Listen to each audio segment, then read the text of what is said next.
Let's see the Candy Connect event. You have this icon somewhere on your interface. This, for me, maybe it's in a different place where yours is. And you see that if you did nothing, just logged in, you got 4 packs. How did you get these 4 packs? I've already claimed this and login. There you go. Not here. I think, yeah, it's here. Total login 1 day. You get this. And maybe you'll be able to play Sailor Moon with the roses. Anyway. Now, getting here, you get already 4. And you can purchase a 1 diamond offer for another 4 candy packs. It's called Candy Mystery Packs, whatever they are. And then you can purchase a tenner pack for 500. And another tenner pack possibly for 500 too. There you go. That's Candy Mystery. And now we're making the purchases, fine. How do we play all this madness? So the rules of the game is that first of all you select the favorite candy. For me it's gonna be lime this time. And let's get started. You have, once you press start, you're gonna choose 8, 13 or 20. This time I'm gonna choose 20. You will see the maths behind it. This is the optimal choice. And there is absolutely no skill in here, so don't expect any skill. This is just monkey mind entertainment. So you keep on pressing this unwrap candy thing. And here we have like 1 candy that is orange. There is a 20% probability of a clash, which means that you get another orange. And another 20% probability that you get your lucky candy, and 60% probability that you get another candy. Let's see what happens. It's the 60% probability. Now you got red. And now if you have red, orange or your lucky candy, something will happen. This time it's blue. So not a problem, because now we have like 3 candies. In the 4th candy there is 60% probability of a clash. In fact 40% that it's red or blue. 20% that it's orange, and if orange it's like a long clash. A long clash consists of 4 or 5 candies in total. And 20% probability that you're gonna get your lucky candy. And the other 20% probability that you get a 4th candy, fine. And then unwrap another one. And there you go, this is a long clash, which means that you got 2 extra points. A short clash consisting of 1, 2 or 3 is like 1 point. A long clash consisting of 4 or 5 candies is worth 2 points. And a really long clash with 6 candies in total, which means the 1st and the 6th one are the same, is like 3 points.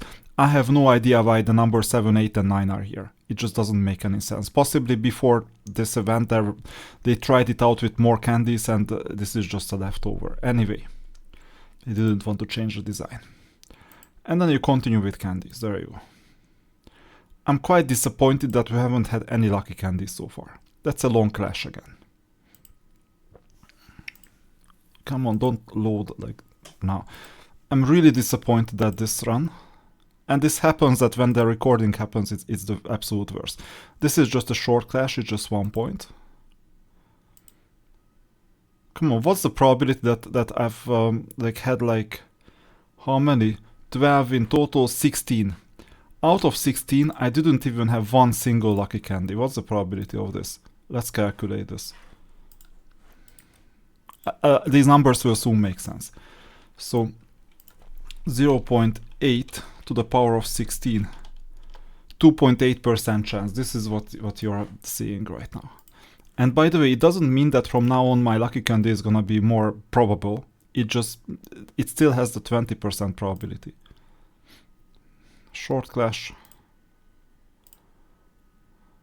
Another short clash. I'm fine. Unfortunately, it's a short clash. First ever lucky candy. This is worth 1 pack. Whenever you get a clash or a lucky candy, you get a pack.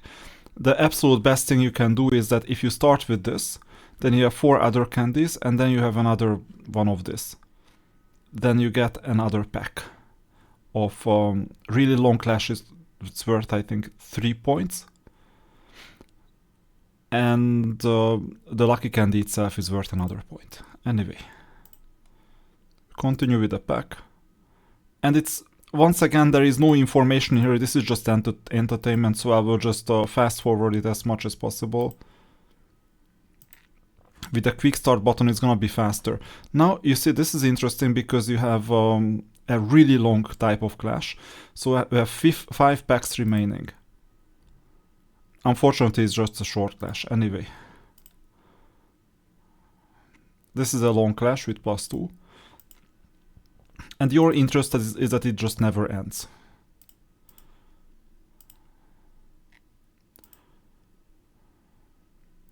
Good. So your interest is that you keep on going because this you earn event currency. So now you learned how to play this, I guess. More or less.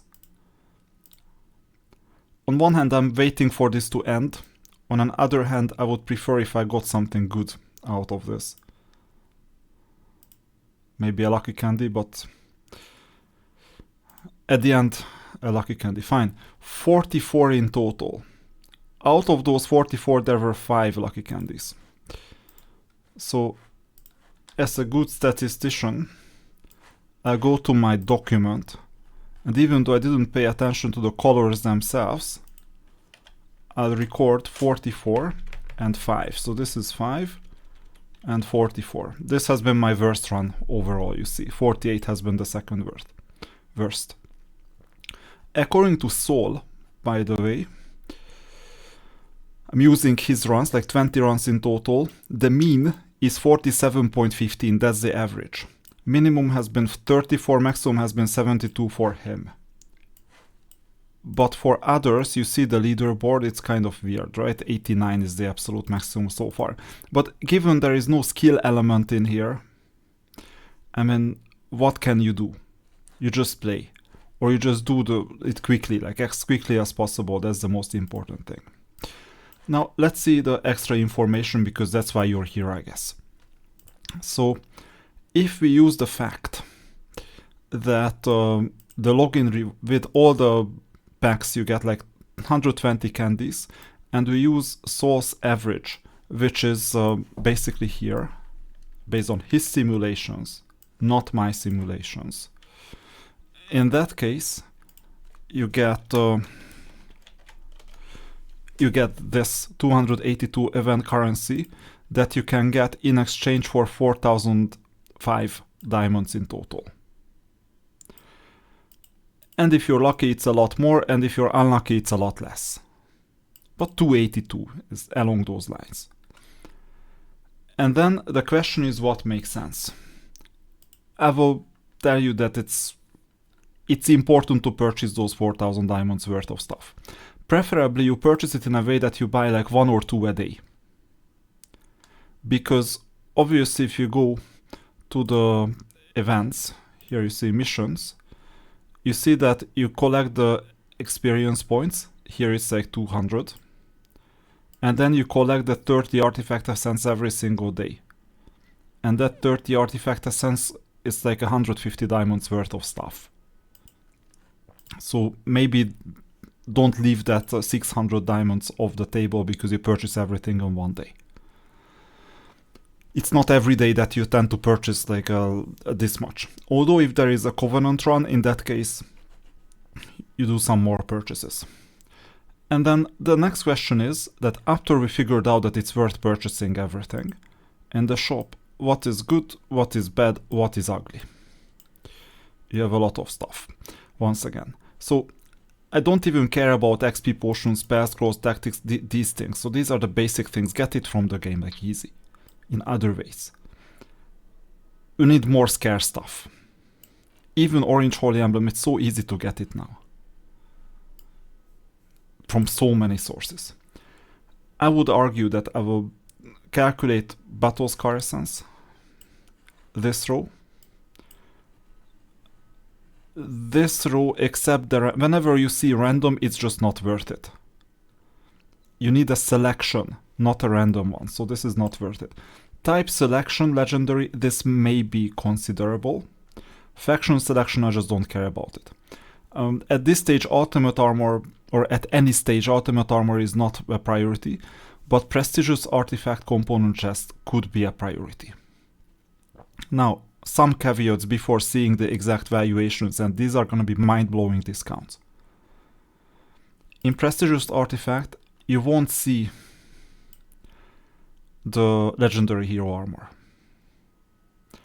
One extreme thing is the Sword of the Gods. 3 times. 3 components. Too bad that we can only get one. This is not the legendary hero armor. This is another armor. Be mindful of that. In the DH Divine Herald, it only contains the first 5 units. The second 5 and the third whatever, like 3 or 4, are not included. Developers, please put the second 5 in as soon as possible. Most people have this already. And I mean, I don't need a second team, third team at this stage. Some people do. In that case, you may consider it. It's a good discount anyway. Best are Commanders by far. Second best are Divine Herald. Third best are Champion. Easy. So these are the considerations. And then let's see the numbers. Because I've made the calculations in advance. I've even recorded it, calculated it, and so on. Prestigious artifact. So I'm calculating with like 282 event currency for 120 Canty packs. It means the ratio of 23.5 event currency for like 500 diamonds, which means that one event currency is worth 21.28 diamonds. So when you see that something costs like 100 event currencies, then you multiply this by 100, which means it's like a 2128. 2128 is the value. And you divide it by its price. So the original price of artifact is like the price of 1800 Batuscar essences, which is 9000 diamonds. So this is the proportion that you get something for 23.6% of the price. And if you do 1 minus this, then you see the discount 76.35%. That's the discount. That's the number that you see here. But for Sword of the Gods, I cannot associate a clear value with it because it's not purchasable for artifact essence. But I'm not too far from the 27,000. And in that case, it's a 92.11% discount. So just saying. Now, type selection, 745 diamonds. Usually it's worth like 3,000, 4,000 and so on. And it's like oftentimes a $30 offer. And even it's like a type selection, you can select which type of card you want. I consider this kind of useful, although based on some analysis it's bad. So you take your own decision. Here on the second row, I just didn't care about this other Union card. Even the Union cards are better than regular cards based on many discussions. I've concluded this myself as well. If it's random, stay away from it. It should be the one that you want. Don't leave it up to chance, because you won't be able to use it otherwise. So this leaves the other 3. And the discounts are quite crazy. Divine Herald, although it's just the first 5, price for 10, it's 426. And this is an 81.31% discount. Because, you know, how do you calculate this? So 426 is the price. 426 divided by 152 covenants times 10 times 1.5. Because you need 3 covenants for 2 units. And that's how you get the discount 81.31%. Champions are quite good as well, because the price of this is 1520 diamonds. For commanders it's a lot better, because you pay 170 and you get 1520 value. So obviously these are well worth it. Here Eternity Adamant is really good as well. Almost 90% discount with respect to its 100 diamond unit price. You get 10 for 106.4 diamonds in average. Some of you will be lucky, others will be unlucky. Void Mithril, it's not bad, let's put it this way, if you need it. Apply utility. Some people will not need Eternity Adamant, some people will not need Void Mithril. I didn't calculate probabilities with treasure hunt permits and divination vouchers, because you can determine it yourself. Is 53.2 diamonds worth for your money? Because some people buy it for 90, others buy it for 130. You decide. It's same thing. Some buy it for 85, others buy it for a lot more. So instead of that, you get 42.5 per unit in a tenner pack. I think there are better things to purchase. Same thing with Holy Emblem. Although the discount is crazily good, 81.76%, at this stage, if you don't have a lot of Holy Emblems stashed, I don't know what you're doing. With Orange Battles Car Essence, you can see it with respect to the shop price, you can buy like 5 a week, I think, for 680. With respect to that, it's a 53.05 discount. With respect to its original price, it's like 70 to 80% discount. The rare is better than the regular. Given the rare costs just 2 more, I would invest in the rare, obviously, if I wanted it. But it's quite unlikely that it's this one. And remember, this is random. This is not a selection, this is random. Although in treasure hunt events, you need the regular orange, not the rare orange. So if you want to stock up on that, so you get, let's say, 15 in total, so that you complete an event, maybe. But I think you have better things to purchase, and everything else is complete garbage. I did some premature analysis on whether the distribution is uniform or not. So far, it seems to me that the distribution is uniform, but I cannot prove it. Well, I won't ever prove it. I can just record the values, and if I see a huge offset, then I will let you know in another video. So far it seems to me that it's mostly uniform. That the green has been the most or lime has been the most popular so far out of these runs, and today we got this horrible run, 5 out of 44. Well, that's another question. But it can happen that the distribution is not uniform. No one said that they would be uniform. It's not in the event rules. That's too bad. Now that you know what is worth and what is not worth doing, there is this connect mode. You can get 8, 13 or 20. Do we play an 8 game, a 13 game or a 20 game? That's the big question. If you want the short answer, it's a 20 game. If you want a long answer, then this whole game is nothing else but a Markov chain. A Markov chain with this transition matrix. This is the calculation. Here is the Markov chain. I entered this because in each row you see like how many candies you have at the moment. All candies are different, obviously, and the probability is that after the next candy, in which state you're gonna be. So when you have 0 candies and you get 1 candy, you're gonna have to be in state 1. But if you're in state 1, if the distribution is uniform, you have a 20% probability of going back to stage 0 with a clash, and 80% probability of going to state 2. If you're in state 2 right now, you have like a 20% probability of going down by 1 or 2. And you also have a 60% probability of climbing upwards.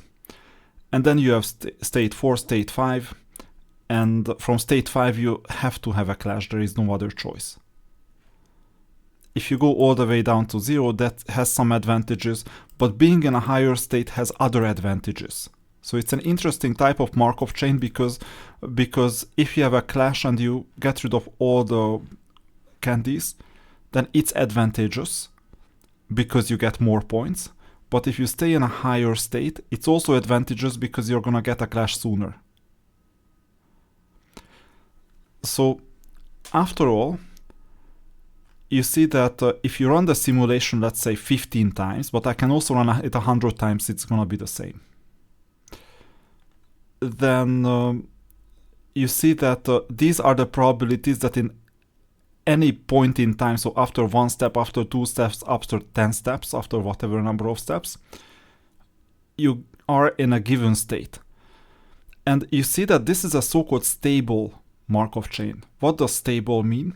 It means that in state n, if n is high enough, and here it's like already 12, 13, this is just a rounding error, don't care about it. Around like state 12 or so, the next state probabilities are gonna be the exact same minus floating point arithmetic errors, obviously, it's gonna be the same as the current one. So the 12th, the 13th, 14th, 15th, and so on, all the future states are gonna be the same. That's a stable Markov chain. So the end state plus one transition is the same as the end state. And this means that these are the probabilities. Now the big question is, can you tolerate all these zeros? Because these are no clashes. What you want is a clash where you decrease, where you go backwards, you go downwards. This is what you want. Can you tolerate having no clashes for a while? And those whiles may be like one definitely, and 80% of the time two states, and 48% of the time even the third, after the third step, there is not going to be a clash. Can you tolerate this often enough with an 8 game or a 13 game? Or would you rather go for the 20 game and spend more of your time here? Is it advantageous to have this 3.84% of the time that you get to level 6, and this is definitely higher than any of these? Is it advantageous to have these probabilities? My answer is no, because yes, you will have these 3.84% here, but all these probabilities are a lot lower. And you have to go through the pain to get this slightly higher probability, and you might just want to get the uniform 0.0154. 1.54% in this state. Same holds here. You get the 19.2% here on step 4, but you would rather put it in the bank, put the 7.71% in the bank, or 7.72, depending on the floating point arithmetics. Because find that we have a 19.2, but in exchange for this 19.2, you have to tolerate many zeros. And then if you, like out of 4, you see out of these 4, it's already only like less than 5%. So then why not take the 7.71 instead? Same here. Because these high states have a higher probability of a big clash when you get extra packets, many extra packets. So altogether, this is stable and this is good. I went ahead and calculated the probability of a clash on each state. It's quite straightforward because like this is the code. I'll show you how this works. You open the developer tools, right-click inspect, you go to the console, you paste the code without that code column. Let's say we want the 10th row. Copy this, paste it here, and put the commas in here. Press enter. And if you don't see the result, then you need to see like message. These are filters. 35.486%. For number 10, 35.486. This was my calculation, so that you understand how I calculated all this. And you see that the probability of a clash is never higher than 36%, but you have to go through these 3 steps. The first step, there is not gonna be a clash because you cannot engineer a clash out of 0 or out of 1 candy. After the second, there is a 20%, then there is a 32%. It's too low. This is too low. You would rather take the stabilized 0.35496 for as long as possible, and this is why I say just choose the 20 pack. Just wait until the 20 and that's it. Play as long as possible. And you'll be able to do this because you will have 6 attempts in total, 120, if you do everything correctly and you spend the diamonds. Why wouldn't you spend the 4,000 diamonds? Well, if you don't have it, then you won't be able to. But if you do, actually, you will have like 4,000 diamonds by end of Saturday, I guess. Anyway, these are the probabilities. This is the Markov chain. Now you know the Markov chain calculator as well. First time ever that you've seen this, I guess. But this is a queuing topic. You know, some people learned it, others haven't. And now you see the idea. Now, these probabilities don't tell the whole story because like a big clash means that you fall down from states 3, 4, or 5 like a lot, at least 3 steps. or 4 steps or for a two-hour clash, and 5 steps from state 5 all the way to state 0. What is the probability of it? Really, really low. So 1.54% times 20%. So the 1/5 of this, 0.3%. It's like really, really low. So out of your 120, you may experience it once, maybe, if you're lucky. So this is like the biggest possible clash. This gives you more clashes, and you can also get the lucky candies. But either way, this distribution helps to understand why it's worth playing more. And by the way, the effect of the lucky candy that you choose, if it's uniform distribution, is that it lengthens the number of packets by like a factor of 1.25. It's like an infinite series of 1 plus 1.5 plus 1.5 squared plus 1.5 cubed and so on. And at infinity, it adds up to 1.25. You know this mathematician goes into a bar and says, please give me 1 beer and half a beer and 0.25 beer, and then the bartender says, okay, I got it, you want 2 beers, fine, just don't continue. It's the same thing. All right, that's it. This is the event, really good value. Once again, crazy discounts, prestigious artifact, tarot, I don't know the base price, but it's higher, not that crazy of a discount, but it's really scarce for the type selection. Although it's not that scarce because if you go to an event, you get it. But you can also level up cards, so might be useful. This is even more useful. Champions, I would think twice. Divine Heralds, I would think twice if I need them, but actually I will need them. Because it's unlikely that out of the first 5 you have 2 already. Commanders, best value out of all. And then Eternity Adamants and the rest up to your preference. Discounts are great. You see all the discounts, you see everything else. By the way, on Discord, for some reason, the discounts don't add up properly. I think that in the calculation, the 1.5 Covenant was not reflected properly. So Divine Herald has a better discount than Commander. Okay, and these are my calculations at least. Other than that, everything else is fine. And which ones you take, up to you. It's not always the best discount that helps the most. It's what brings your account forward. So maybe you even ignore champions at this stage, who knows? Up to you what you select. But if you ignore champions, you ignore Eternity Adamants. And then what are you gonna spend on? Because you have a lot of currency to spend, 282 to be exact. Alright, that's it for this video. Hopefully you'll be able to make your choice.